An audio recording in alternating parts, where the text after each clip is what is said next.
Excellencies, distinguished participants, ladies and gentlemen, I would like to start by thanking the President of the General Assembly, His Excellency Mr. Miroslav Lajcik, for the invitation to moderate the panel on contribution of the water decade to the implementation of water-related SDGs, addressing challenges and seizing opportunities through strengthening cooperation and partnerships. I now invite our fifth speaker, Mr. Sadguru, a yogi, mystic, and visionary, to deliver his remarks. Mr. Sadguru is one of India's 50 most influential people established Isha Foundation, a non-profit, volunteer-run organization operating worldwide. Mr. Sadguru has initiated several projects for social revitalization, education, and environment, through which millions of people have been given the means to overcome poverty, improve their quality of life, and achieve community-based sustainable development. In the fall of 2017, Mr. Sadguru initiated Rally for Rivers, a nationwide campaign aiming to implement sustainable and long-term policy changes to revitalize India's severely depleted rivers, which found great support among India's leadership and the people. You have the floor, Mr. Sadguru, please. Good afternoon, everybody. The first and foremost is to make everybody on this planet to understand that water is not a commodity, it's the life-making material. The stuff we are made of. Over 2/3 of the planet is water, 2/3 of our body is water. But where is the water gone? Actually, water is not gone anywhere. Whatever water we had on this planet 1,000,000 years ago, we still have the same amount, it's not gone out of the atmospheric space. But it's just not where we need it. We are not able to service the people with the needed water. And what are the reasons? Why is it happening to us like this? I would limit myself to the situation in India. And in many ways, this situation is relevant to all tropical regions of this planet. India has been always referred to as land of 7 rivers, but we have over 700 rivers. It's a very richly veined land in terms of rivers.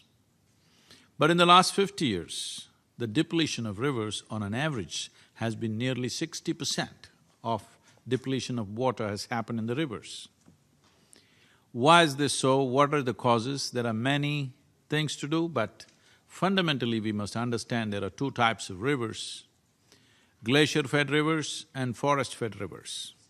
In India, only 4% of the river water is glacier-fed, rest fortunately is forest-fed. In the rest of the world, 72% of the rivers are forest-fed. So that is also a fortune. Why I'm saying it's fortunate is because we can put back the forest, we can put back the vegetation, but we cannot just bring down snow whenever we feel like it. It's important that we need to understand, like a country like India, we have an average of 45 to 50 days of rain or precipitation. What comes down in 45 days, we are required to hold it in the land for 365 days. If this has to happen, it doesn't matter who says what and 1,000 different opinions, but fundamentally you can hold the water in the land only if the soil has the necessary organic content and there is vegetation. Generally, it is understood that to call soil a soil, a minimum of 2% organic content should be there, but today nearly 25% of India, the organic content is 0.05%. That means we are converting rich soil into sands. That means desertification is happening at a rapid pace. I am not an environmentalist, I am not a scientist, nor am I a policymaker, but my engagement with life around me has been from a very early childhood. My involvement with forests, mountains and rivers has been very active right through my life.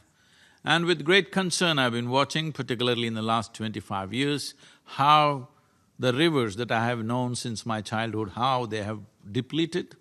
Particularly in the last 7 years, the depletion is so sharp and alarming that we invested a certain amount of time and effort and energies to study these things and see how to revive this, and made a policy document, a recommendation, policy recommendation, 760-page recommendation to the federal government in India. It is heartening to see that there is a broad understanding about this in state governments and in the central government. When we presented the policy document to the Prime Minister at 6:15 in the evening, last October 2nd, next day morning 11:30 we got a call from the Prime Minister's office saying that they want a soft copy because Prime Minister has formed a special group to look into the policy. So obviously, the enormity and the urgency of what needs to be done is definitely gotten into the minds of policymakers at least in India. I'm sure it is on, with the concern with which everybody is speaking from various nations.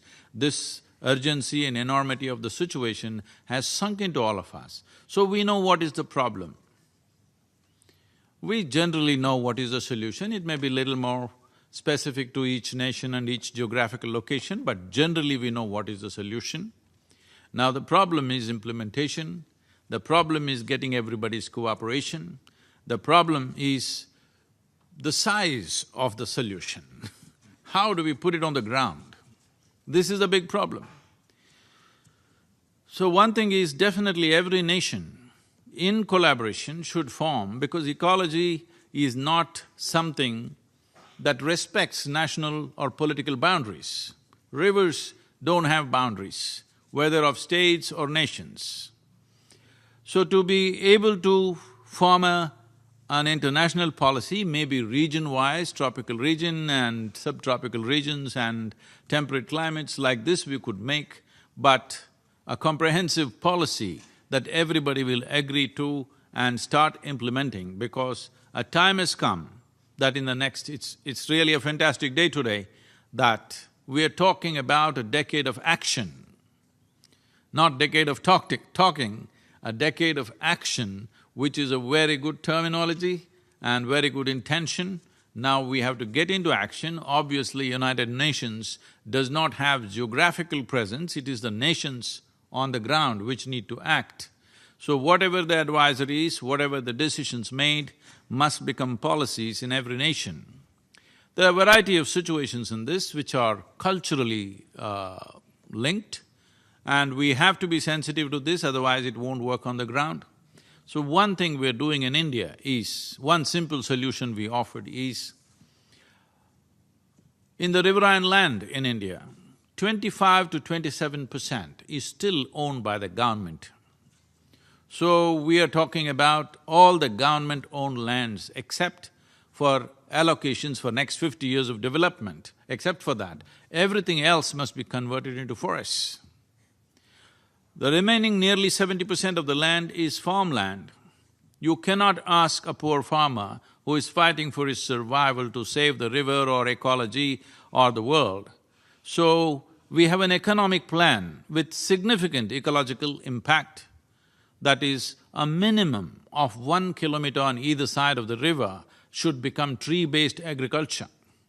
We have in small models proven that by moving from crop-based agriculture to tree-based agriculture, the farmer's income can go up anywhere between 3 to 8 times. And This is an economic plan, but significant ecological impact will happen. There are encroachments, there are sand minings, and there are various other things. For all these things, we have a policy recommendation. These recommendations are very implementable and practical, which is relevant to every tropical nation, as I said earlier. But the important thing is we need to understand these are two types of rivers. We have forest-fed and glacier-fed. Glacier-fed rivers, we just have to look up and pray that something right happens. But forest-fed rivers, we can revive. Fortunately, it's more than 70% of the world's rivers and over 90% of Indian rivers are forest-fed.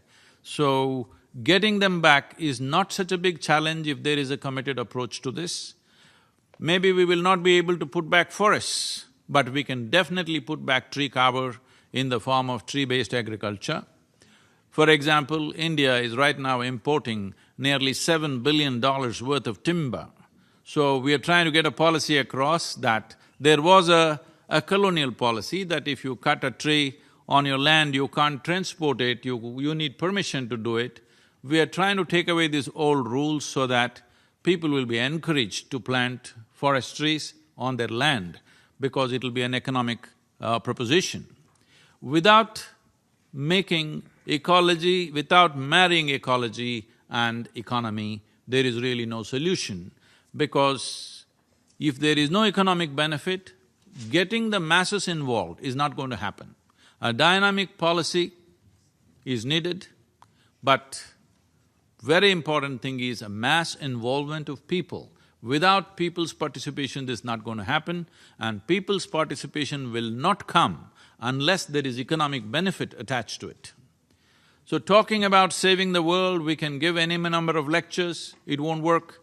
The reason why India responded the way it responded to Rally for Rivers, because it was an economic plan. 162 million people participated in a one-month-long rally across the country.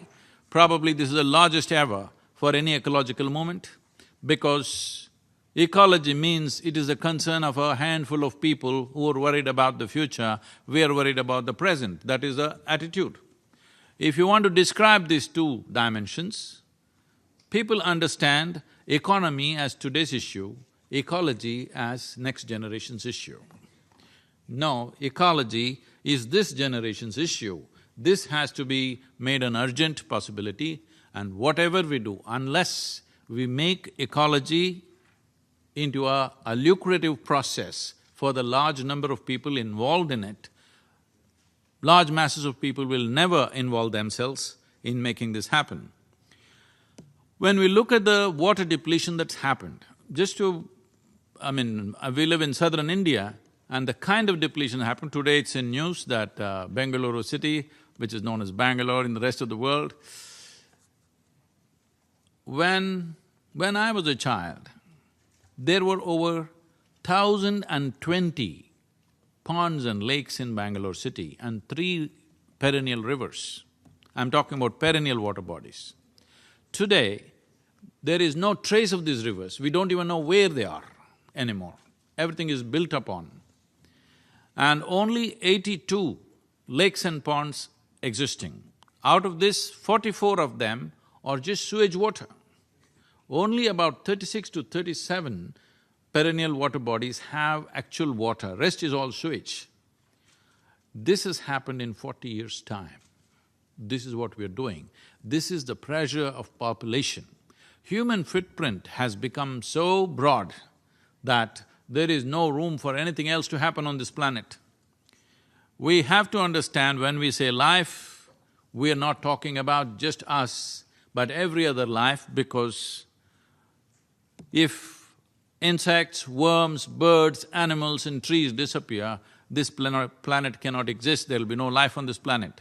But if you and me disappear, the planet will flourish wonderfully well. So we need to understand that in the scale of significance, their significance on this planet is far more than us, though we may be a dominant force right now. We are a recent happening. We may also have a very near ending if we don't handle ourselves right. This is not that planet is in peril. Planet is not in peril. It is only human life. which is in peril.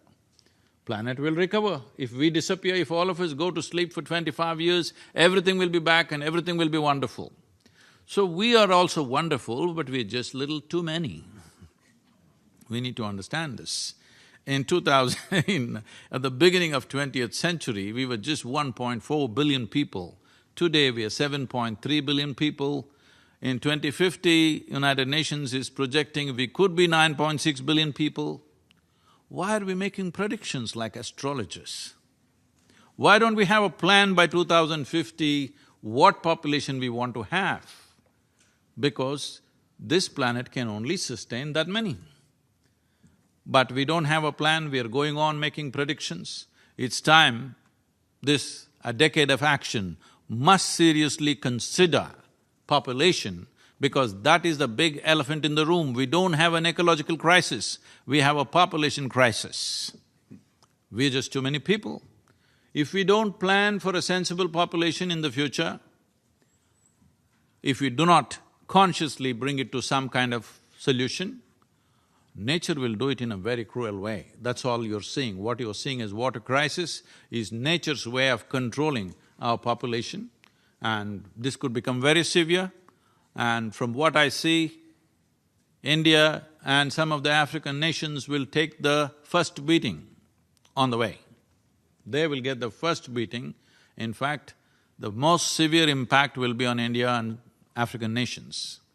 So, this is a very deep concern. This is not like I'm trying to paint a doomsday picture, but if we go on business as usual, we are getting there, there's no question about it.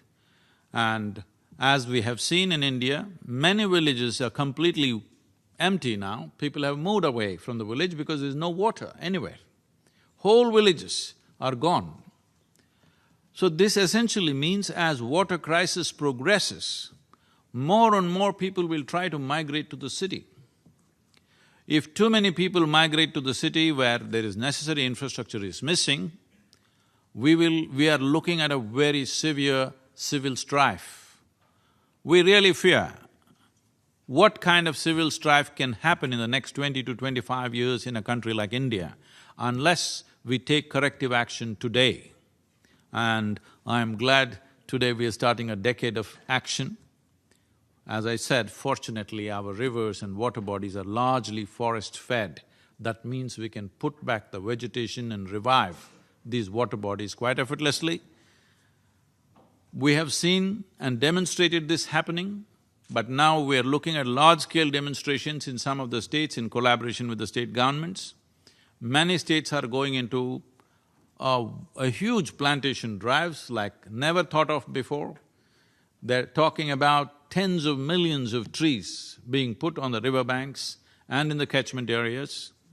This is the only way you can take care of forest-fed rivers.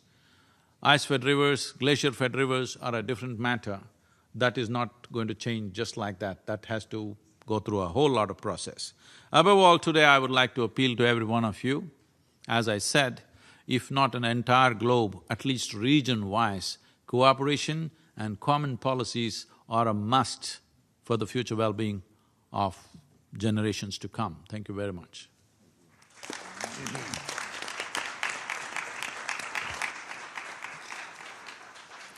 I thank Mr. Sadguru for his very interesting remarks.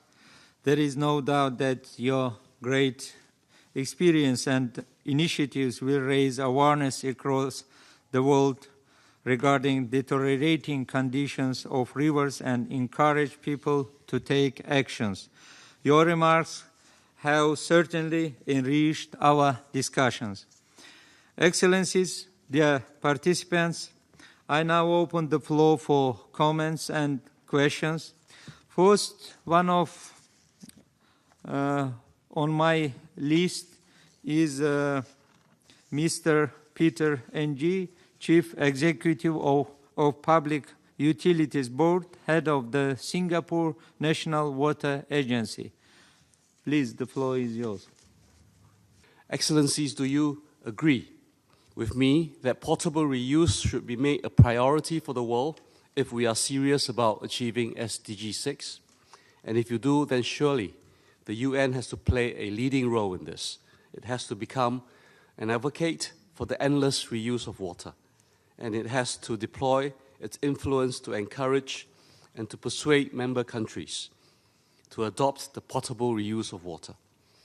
As Singapore has considerable experience and expertise in this area, we stand ready to advise and to help. Thank you.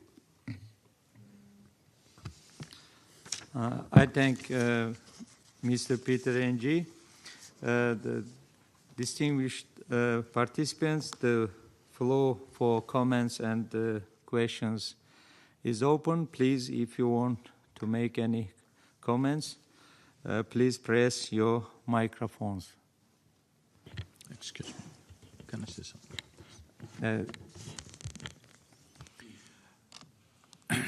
Recycling and reusing water is no more an optional thing. It's something that we have to do because of concentrated populations in cities. But one most important thing which generally not been addressed in most nations is, as we know, over 70% of water consumption is agriculture. In India, it is 84% is agriculture. Shifting from flood irrigation to micro-irrigation would make a huge difference. But micro-irrigation has its problems when land holdings are very small. So aggregating the irrigation process is an important part of this. Only if we do that, water consumption could come down in a way that it's significant and noticeable.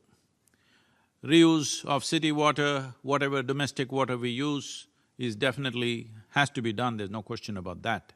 But micro-irrigation, moving into micro-irrigation, aggregating irrigation process is a very important step that nations need to take.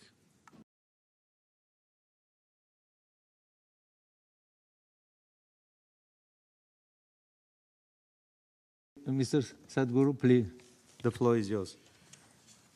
It's truly commendable that we've heard that the Prime Minister of Singapore consumes recycled water to make the point how safe it is. That's wonderful. But that level of purification, there are economic issues for countries like India and many other nations. So what we are looking at is our daily sewage volume in the top 200 cities and towns in India amounts to 36 billion liters per day.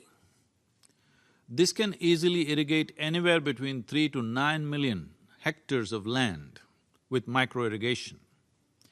And we've always found when we bring micro-irrigation, naturally women get into the act because micro-irrigation needs a certain level of patience and generally we find men want to rip it off because it doesn't work.